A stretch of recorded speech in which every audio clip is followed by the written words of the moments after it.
Okay, so I gotta be honest with you. I made a 2-minute doomsday drama before lunch ended today. Just by chatting. Like, actually chatting. Typing sentences. That's it. Everyone out here is dragging 50 nodes in ComfyUI. I typed 3 sentences. $8 and 15 minutes. That's all this took. Let me show you what I made.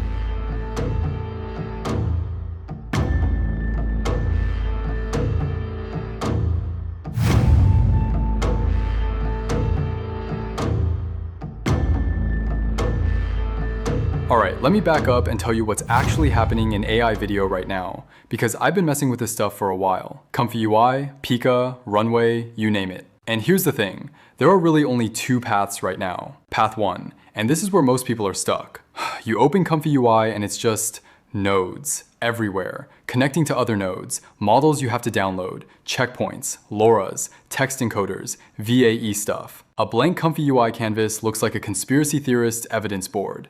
And you have to become half an engineer just to make a 5-second cat video. Let me actually walk you through what that looks like, because I think people forget how insane this is. First, you find a workflow online. Someone on YouTube is nice enough to share it. You download it, you open it in ComfyUI, nothing works. Why? Because you don't have the right checkpoint. So you go find that checkpoint, it's 6 gigabytes, you download it, you load it, now another node is read. You're missing a custom node. So you go find that custom node on GitHub, you install it, you restart ComfyUI. Now the node is there, but it's throwing an error about Python dependencies. So you open terminal, you pip install something, you restart again. Finally, the workflow loads. You type a prompt, you click generate, it runs for 2 minutes, and then it gives you a blurry cat. My cat was not impressed. That took me 3 hours for a blurry cat. It gives you control, I'll give it that, full control. But the experience, cold. The learning curve, brutal. And the moment a new model drops,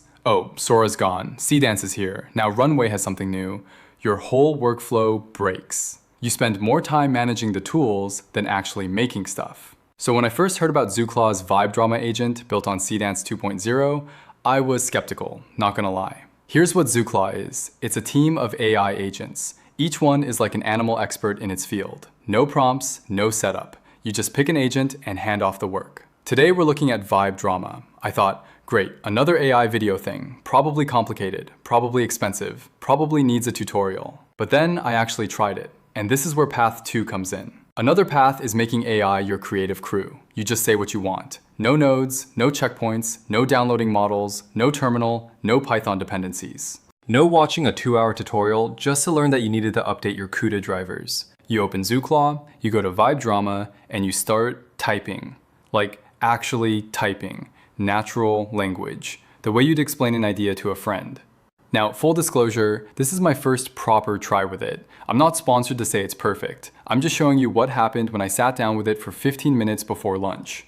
So here's what I did. First, I uploaded a photo of just a regular headshot, because apparently you can use your own photos to create a story-driven film. So I wanted to test that. I chose a doomsday setting, because honestly, I wanted to see if this thing could do high production, blockbuster looking stuff. Explosions, ruins, that gritty vibe. Here's exactly what I typed, and I'm showing you the chat window so you see there's no magic here.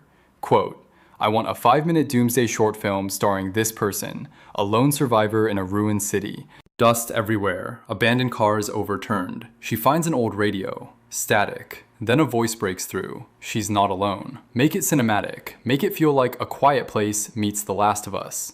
That's it. That's the whole prompt. Watch what happens next. The AI gives me a story outline, beats, 3-act structure. Then it generates a storyboard. Then it starts making images based on that storyboard. Then it turns those images into video clips. Then it adds voiceover. Then it adds background music that actually matches the tone. All in the same chat window. I didn't leave. I didn't open another tool. I just watched it happen. Character consistency? Same face. Same jacket. Same person across every shot. It used my uploaded photo as the anchor. Shot coherence? The ruined city stays consistent. The dust, the lighting, the abandoned cars. They don't randomly change between cuts. I didn't edit a single frame. But I didn't want to stop there, because one example could just be luck, right? So I tried something completely different. A romantic comedy, just to see if the same agent could handle a totally different tone. I uploaded the same photo, and I typed this. I want a 2-minute romantic comedy short film. A person in a coffee shop. They see someone across the room. They try to wave but knock over their drink. Embarrassing. Then the other person laughs and comes over with napkins. Make it cute. Make it feel like a Nora Ephron movie. Again, same chat window, same agent, same process. The AI gave me a completely different story outline. Different beats, different pacing, the voiceover was warmer. The background music was acoustic guitar and soft piano instead of doomsday drums. One agent, two completely different genres. Same photo, same chat. That's when I started to actually get excited. Now, let me be real with you for a second. Is this perfect? No. Sometimes the lip movements are a little off, sometimes the hand looks weird. In the rom-com example, the coffee cup literally floated for half a second. This is still AI. It's not Hollywood yet. But here's the comparison that actually matters. If I tried to make this same 5-minute doomsday drama with ComfyUI or Pika or Runway, I'd still be setting up nodes right now. I'd be watching tutorials. I'd be troubleshooting why my checkpoint isn't loading. And if I wanted to switch genres, from doomsday to rom-com, with ComfyUI, that means a completely different workflow. Different models, different prompts, different everything. You're basically starting from scratch. With ZooClaw, I typed a new sentence. That's it. I made it before my sandwich arrived. Twice. You don't need to worry about Sora being taken off the shelves or Seedance being put on shelves. ZooClaw handles the model replacement for you. The underlying tech can change, and it will change constantly, but you just keep creating. The interface doesn't change. The chat doesn't change. That's the real advantage, not better pixels. Consistency across time and genre. I gotta show you the failures too, because it's not magic, it's AI. And AI does dumb stuff sometimes. In the Doomsday video, there's a shot where my character is supposed to pick up the radio. The first generation, she picked it up with her elbow. Just elbow grab. I don't know why. In the rom-com, the coffee cup floating was funny, but also weird. And the first voiceover attempt sounded like a robot reading a eulogy. Not cute, not romantic, just depressing. But here's the thing, ZooClaw lets you regenerate. You just say, try again, or change the voice to something warmer, and it does. You don't have to delete nodes or reinstall anything. You just chat. I regenerated the elbow grab 3 times. Third time worked. The coffee cup took 2 tries. The voiceover took 1 fix. That's the workflow. Chat, watch, regenerate if it's weird, move on. Now here's something I didn't expect. Vibe drama isn't just for shooting short dramas. You can also produce brand ads, product promos, and in-feed ad creatives. But here's the important part about how ZooClaw actually works. The Vibe Drama agent handles narrative storytelling, dramas, rom-coms, short films. But if you want to make a commercial or ad, you need to switch agents. ZooClaw has 2 other dedicated agents, one for TVC production, one for advertising content.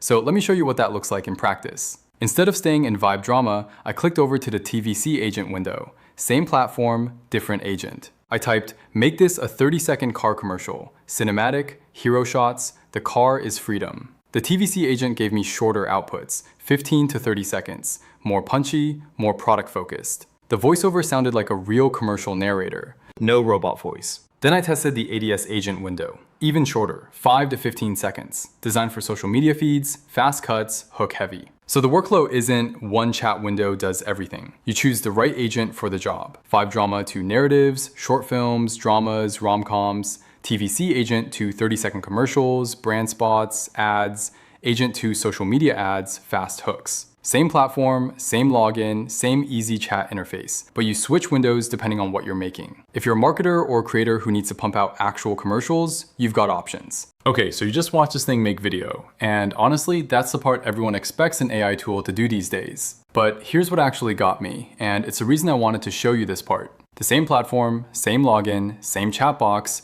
can also sit down and build you a full slide deck. And I don't mean a rough outline that you then have to go fix for an hour. I mean an actual finished presentation that you could open in a meeting. The way ZooClaw is set up, you've basically got a little team of agents, and the office one is called Owl. You don't even really pick it, you just say what you need, and it routes the job to the right agent on its own. Now, if you've ever had to make a deck the night before some meeting, you already know why this matters. You open PowerPoint or slides, you stare at a blank template, and then you spend way too long nudging text boxes around, fixing the spacing, trying to get the bullet points to line up, and picking colors that don't look like a 2006 corporate handout. It's not hard work exactly, it's just slow and kind of soul draining, and most of the time you're not even thinking about the actual content anymore, you're just fighting the formatting. So with ZooClaw, you skip pretty much all of that. You go into the chat and you just describe the deck the way you'd explain it to a coworker. You tell it the topic, roughly how many slides you want, who it's for, and the points you want to hit. And you can drop in your own notes or a document or some data if you've got it. Then it goes off and actually builds the thing. It writes the structure, fills in the slides, lays everything out, and hands you back a real presentation. And you stayed in the same window the whole time, same as the video stuff. You didn't open a single other app. Let me show you what I actually typed, because there's no trick here. I said something like, build me a 10-slide deck on our Q1 marketing results for the leadership team, keep it clean, and pull the numbers from the notes I'm pasting in. And then I just pasted my messy notes. A minute or so later, it came back with the whole deck. So a title slide, an agenda, the key numbers laid out so they're actually readable, a couple of charts, and a closing slide. Was every single slide perfect? No, but I'll get to that. The point is, the bones were all there, and I didn't touch a text box once. And the editing is the part I actually like, because you don't go back into some fiddly editor and start dragging stuff around, you just tell it what's off. I said slide 4 is too wordy, tighten it up, and it did. I said the theme feels a bit flat, give me something warmer, and it swapped the whole look. So instead of you doing the busy work, you're basically just directing it, like you're the person reviewing the deck now instead of the person stuck building it. Here's the bit I didn't expect though. Because these agents can run on a schedule, you can have it make decks for you on its own. So you can tell it something like, every Monday morning, pull my latest numbers and build the weekly update deck. And then you literally wake up and it's sitting there done. For anyone who has to crank out the same report every single week, that's kind of a big deal, because that's usually the most boring hour of your week, and now it just handles it while you sleep. Now let me be real with you, because it's still AI and it still does weird stuff sometimes. Every now and then a slide comes back a little generic, or it picks a chart that isn't quite the one I had in my head, or the wording lands a touch too formal. But the fix isn't the headache, you just tell it to redo that one slide and move on. And that's a really different feeling from manually reformatting everything yourself at midnight. So it's not that it's flawless, it's that when it's wrong, fixing it is just another sentence. And if you want to see examples of what other people have made, they've got a tips page, ZooClaw.ai/tips/vibe drama. You can see what's possible before you even start. Here's my bigger take on all this. AI video tools are splitting into two categories. One category, the one most people are watching, keeps competing on model accuracy. Better pixels, smoother motion, less weird hands. That's fine, that matters. But the other category, the one I think actually changes things for normal creators,